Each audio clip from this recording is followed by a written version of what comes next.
ба шӯъбаи вазорати корҳои дохила дар ноҳияи Исмоили Сомонӣ бо аризаи марди 26-солаи сокини шаҳри Душанбе муроҷиат намудааст, ки 9 октябри соли 2022 тахминан соати 23:30 дар яке аз тарабхонаҳо воқеъ дар кӯчаи Дӯстии халқҳои пойтахт ду ҷавони 18 ва 19-солаи сокинони шаҳри Душанбе аз ҳиссиёти авбошӣ бе ягон асос бо ӯ ҷангу ҷанҷол карда бо кор 2 маротиба ба қафаси синааш заданд.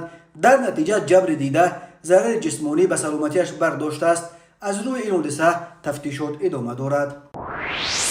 9 октябри соли 2022 тахминан соати 14:10 ронандаи автомошини тамғаи Opel Astra Сайдалиев Аҳмад соли тавлидаш 1990 сокини ноҳияи Данғара ҳангоми ҳаракат аз самти шаҳри Бохтар ба самти ноҳияи Данғара дар роҳи автомобилгарди ҷамоати деҳоти Лолазори ноҳияи Вахш аз ҳудаи идораи воситаи нақлиёт набаромада ба самти муқобили роҳ баромада автомошинаро чапа намудааст.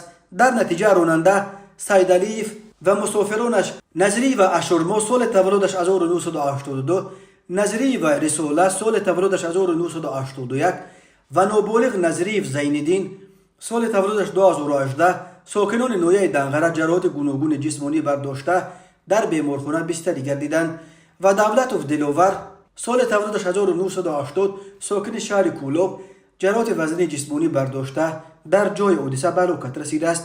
аз рӯи ин ҳодиса таҳқиқот идома дорад. ҳар сол бар асари садамаҳо дар роҳҳои Тоҷикистон то 400 нафар ба ҳалокат расида, беш аз 1200 тани дигар маъюб мешаванд.